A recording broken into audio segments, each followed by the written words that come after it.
Olá, bem-vindo ao Clube do Livro São Paulo Apóstolo para mais um momento de leitura. Meu nome é Andréia, criei o Clube do Livro São Paulo Apóstolo com o único objetivo: ler livros. E estamos lendo agora, já passando para o capítulo número 12, Infiltrados, a trama para destruir a Igreja Católica a partir de dentro. Gostaria de lembrar vocês que não se esqueça, de curtir a página, se inscreva também, ative lá o sininho para você receber essa notificação de quando eu ler mais um capítulo e aí liberar lá na página Clube do Livro São Paulo Apóstolo. E eu gostaria de pedir para vocês também que compartilhe, se você conhece alguém que faz parte do seu rol de amigos, da família, e que quer entender o que está acontecendo com a Igreja Católica, repasse esses vídeos, indique esse livro para ela ler. Pessoal, e eu também aconselho a comprar esse livro. É bom a gente ter o livro físico, né? E aí, assim, não ficar somente aqui no que eu estou lendo, certo? Então, nós vamos ler o capítulo número 12, a infiltração comunista na liturgia. Primeiramente, então, como sempre de costume, nós vamos iniciar invocando a Santíssima Trindade, porém, hoje nós vamos iniciar rezando as 3 Ave Marias, porque é Sírio. Vamos pedir a intercessão de Nossa Senhora de Nazaré, para que ela nos conceda a graça da sabedoria, a graça do discernimento, porque tantas coisas estão acontecendo ao nosso redor, é muita coisa acontecendo ao nosso redor. Tanto está relacionado com o meio físico, quanto o espiritual. E nós não podemos deixar de crer que isso seja normal, porque não é. Algo está acontecendo, tanto a nível espiritualmente, quanto no físico, fisicamente, a nível mundo. Então, vamos rezar, pedir a intercessão da Virgem Maria, a Virgem de Nazaré, para que ela nos conceda a graça da sabedoria e discernimento, e que nós sejamos perseverantes, assim como ela foi perseverante também, até a ressurreição de nosso Senhor Jesus Cristo. Ela sabia que ela ia ser transpassada por uma espada. Só que saber é uma coisa, viver é outra. E ela viveu isso. Sangue do sangue dela e carne da carne dela, sofrendo na cruz. Então, vamos pedir a ela para que ela nos dê essa mansidão, essa humildade, para a gente conseguir discernir em que caminho a gente deve agora trilhar. Porque eu creio que está chegando o momento ápice, de que vai abrir 2 caminhos. De que vai abrir realmente. Nós já estamos vendo que existe uma falsa igreja no mundo. Isso é nítido. É visível. Mas vai abrir esses 2 caminhos. E esses 2 caminhos podem ser abertos em nossa paróquia. Na nossa comunidade que a gente está vivendo. Muitas comunidades ainda não tiveram esse dessabor de experimentar a ideologia que se chama Teologia da Libertação. Eu falo que é uma das ideologias. Como eu já falei no início, nos primeiros vídeos, eu vejo que tudo isso daí que está acontecendo é como se fosse aquela hidra lá do arqui-inimigo do Capitão América, que é cheia de tentáculos. E eles mesmos têm aquela frase, cortem uma cabeça e nascerá duas. E aí, assim, parece que a coisa se ramificou de uma tal forma que a hora que você consegue cortar um aqui, do lado tem outra. E aí agora, e isso é um mistério, porque a gente não sabe, nós não sabemos as causas. Nós sabemos que existe uma coisa errada, só que nós precisamos ter sabedoria para conhecer, né? E saber seguir qual que nós vamos querer. Se é realmente o caminho de Cristo Jesus, aquele lá da cruz, carregar a nossa cruz, ou se a gente vai querer as coisas fáceis. Tudo muito lindo, tudo maravilhoso, Deus é amor, misericórdia, e vamos caminhando que todos nós iremos para o céu.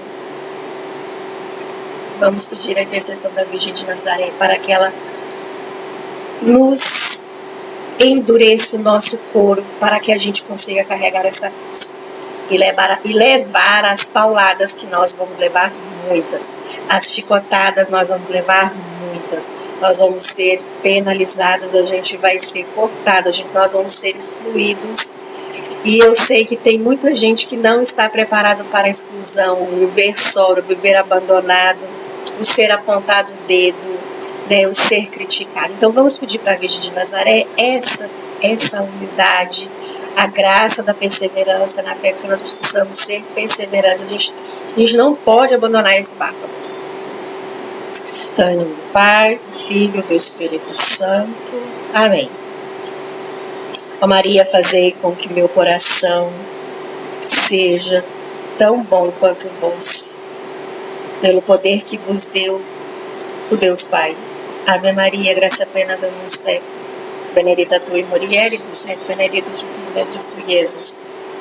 Santa Maria, Mater Dei, ora pro nobis peccatoribus, nunc et hora mortis nostrae. Amém. Pela sabedoria que vos deu o Deus Filho. Ave Maria, gracia plena, Dominus tecum, benedicta tu in mulieribus, et benedictus fructus ventris tui, Iesus. Santa Maria, Mater Dei, ora pro nobis peccatoribus, nunc et nora mortis nostrae. Amém. Pela misericórdia que vos deu o Espírito Santo. Ave Maria, gracia plena, Dominus tecum, benedicta tu in mulieribus, et benedictus fructus ventris tui, Iesus. Santa Maria, Mater Dei, ora pro nobis peccatoribus, nunc et nora mortis nostrae. Amém. Ora pro nobis Santa Dei Genetrix, digna efficiamur promissionibus Christi. Amém. Padre, do Filho e do Espírito Santo.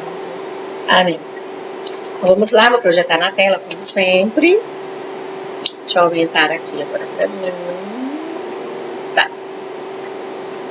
Capítulo 12, Infiltração Comunista na Liturgia. Esse capítulo ele é bem curtinho, se eu não me engano, acho que só são 3 páginas, 3 ou 4 páginas. Vamos lá, que eu quero ler aqui. Vamos dar mais uma andada com o livro. Infelizmente, a segunda metade do pontificado de Pio XII não foi tão brilhante quanto a primeira. Em 1948, ele nomeou o controverso padre Annibale Bugnini para a Comissão de Reforma Litúrgica.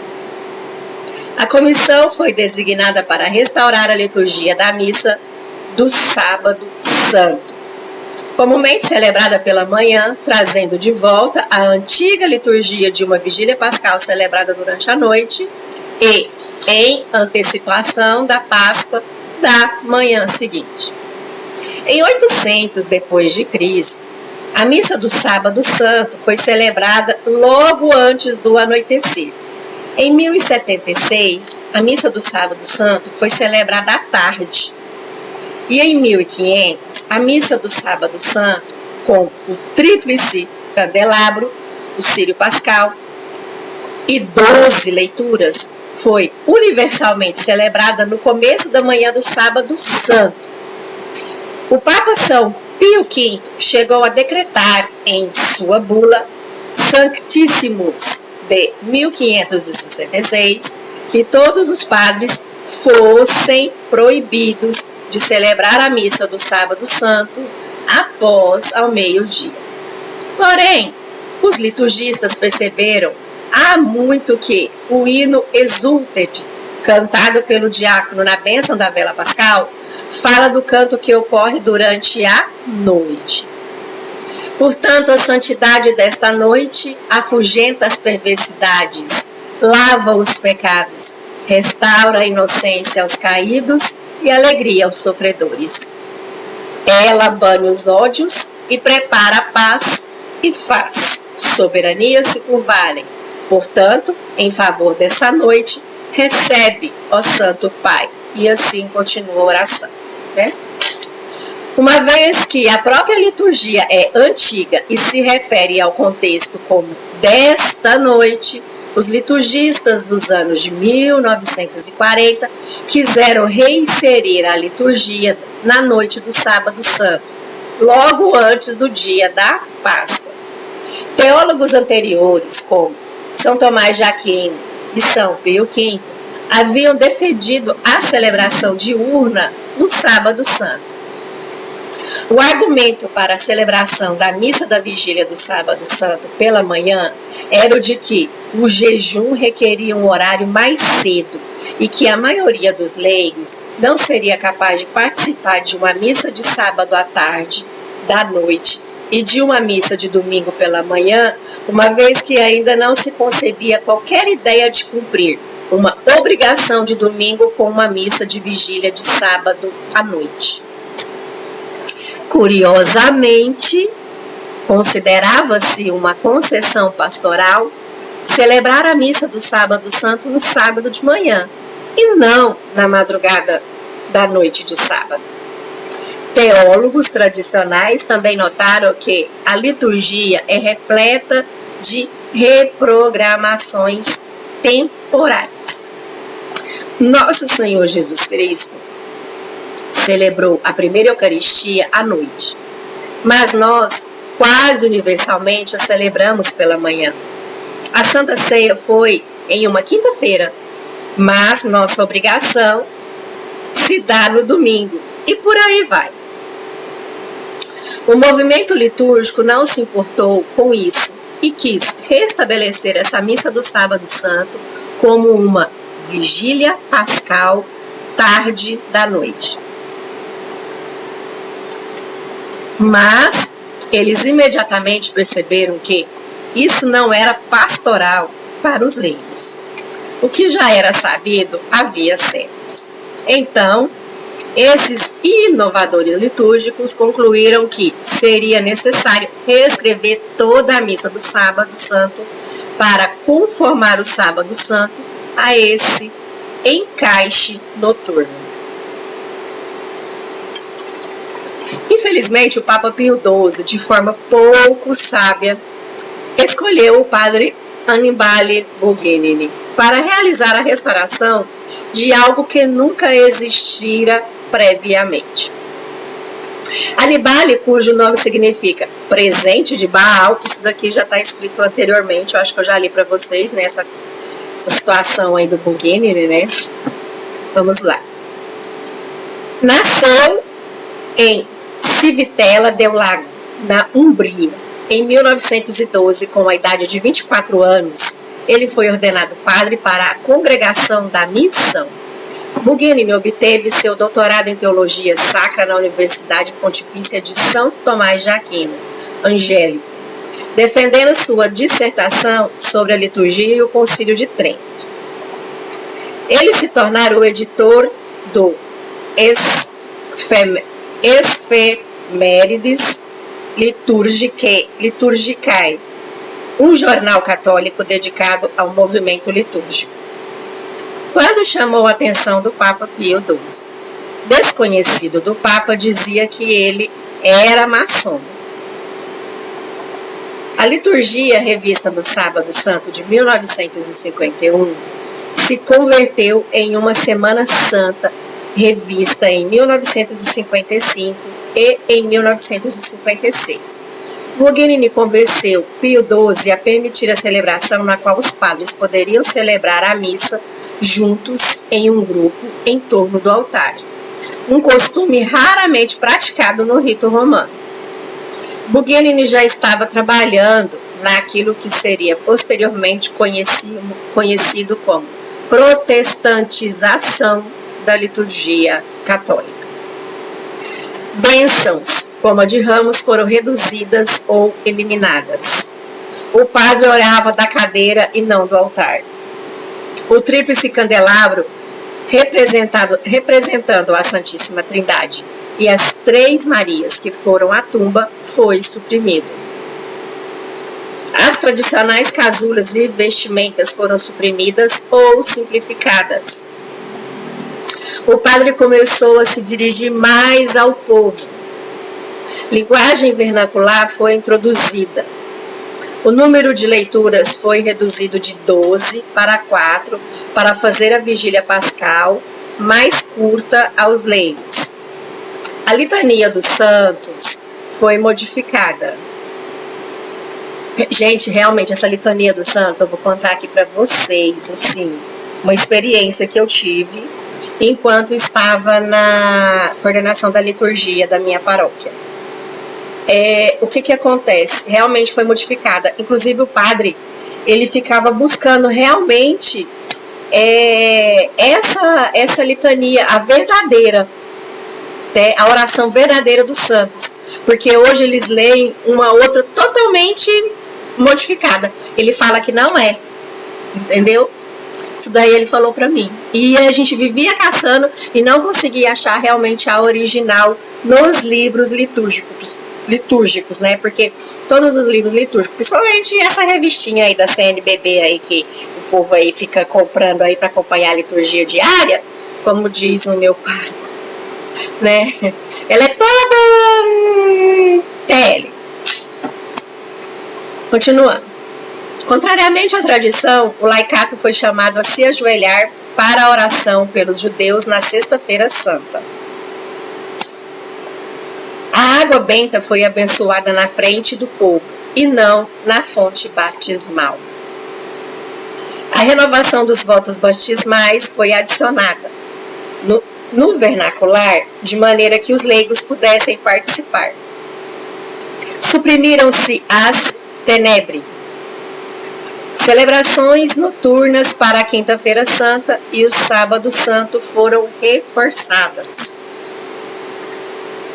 Além da Semana Santa, Buguenin suprimiu muitas das oitavas e vigílias, aboliu as primeiras vésperas de muitas festas e tornou dies irae opcional em missas fúnebres. Uma das oitavas também que foram suprimidas, né, que vem desde essa época que eu tomei conhecimento, e depois eu fui me informar realmente com algumas pessoas liturgistas de dentro da igreja aqui, que tem conhecimento, que está estudando, mais precisamente seminaristas. Eles me falaram que realmente as oitavas do Espírito Santo, ela realmente foi suprimida, ela existia e nesse período aí também eles já suprimiram essa oitava.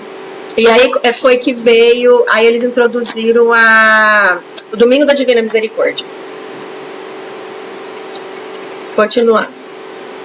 Claramente, esse não era mais o antigo e herdado rito. A liturgia da Semana Santa do rito romano é a mais antiga liturgia do mundo. E Buguenin a fez em pedaços como em um experimento. Aqueles do movimento litúrgico rejubilaram com essas restaurações que nada restauraram além de encaixes de tempo às custas dos textos e rúbricas regentes das antigas liturgias. Para piorar a situação, isso inspirou Buguenin e outros a reclamar por mudanças ainda mais radicais na própria missa. Eles defenderam a supressão das orações ao pé do altar, das orações do ofertório, do último evangelho e das orações leoninas. Tudo foi para os ares. Realmente, né? Tá certo que quem frequenta a missa tridentina, essa missa tridentina, ela não é realmente a original do rito romano, que é aqui no livro mesmo tá falando, né? O Taylor Marshall tá explicando. Ela já é uma modificação, né? Passada justamente pós essa reforma que o Buguenin fez e entregou a Pio XII, e que consequentemente até João XXIII mexeu nela também. Então, assim, Mas ainda assim ela tem o último evangelho. Na missa nova não se lê mais o último evangelho, né? Já introduziram outras coisas no final, tem a oração pós a comunhão e depois o padre, né, dá a bênção.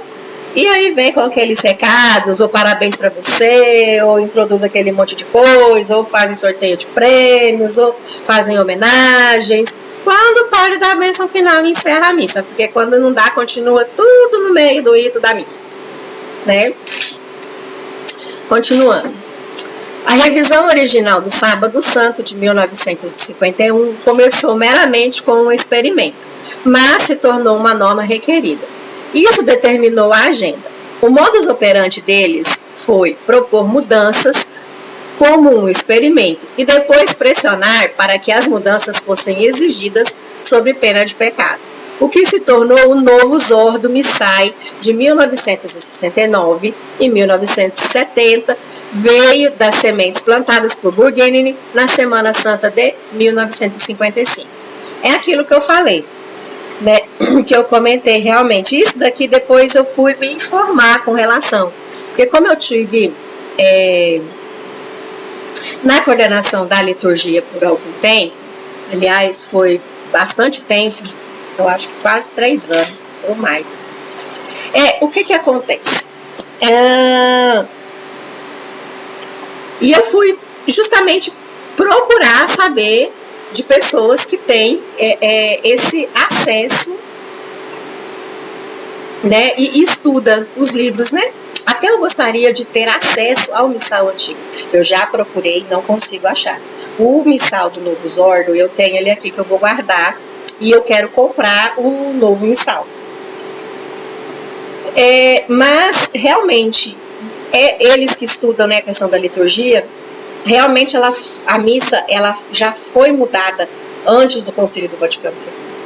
E João 23 ainda mexeu ainda em mais coisas ainda antes do Concílio do Vaticano II. Então, ou seja, o rito romano, né, que era celebrado antes, ele já tinha passado por uma transformação.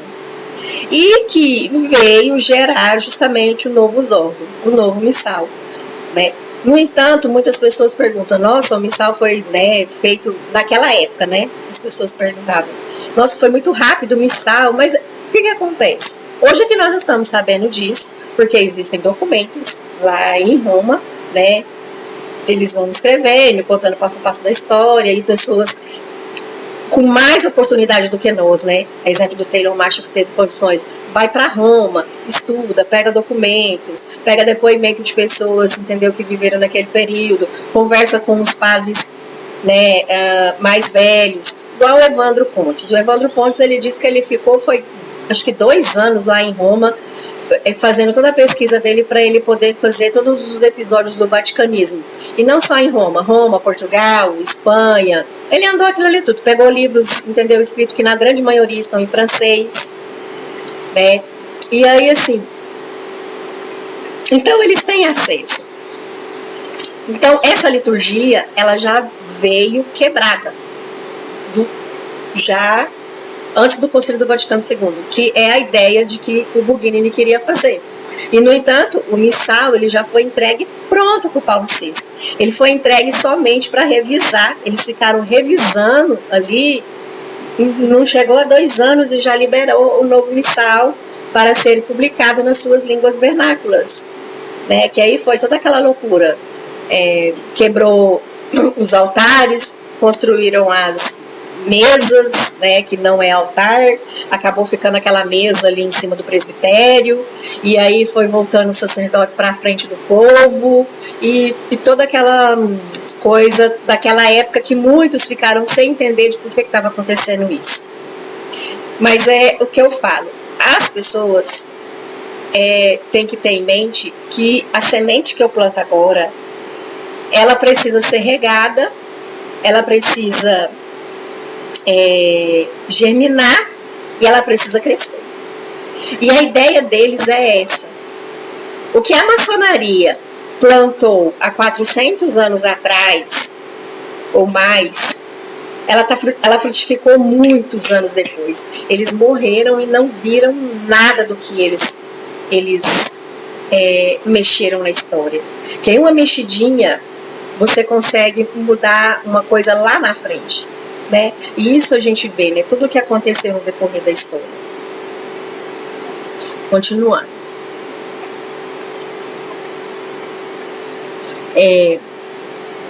Então vamos lá.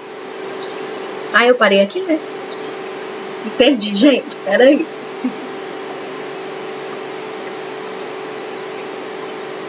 Tá. Encerrou aqui, né? Na Semana Santa. Tá. Acabou. Agora é o capítulo 13, que nós vamos ler no próximo encontro. Então, eu não falei pra vocês que ele era bem curtinho, né? Ele é bem... É pouco. Mas deu para entender bem, né? A gente que conhece um pouquinho da liturgia já começa, entendeu? Assim, a dar o ar da claridade de por que eles estão mexendo tanto na liturgia. De por que eles estão...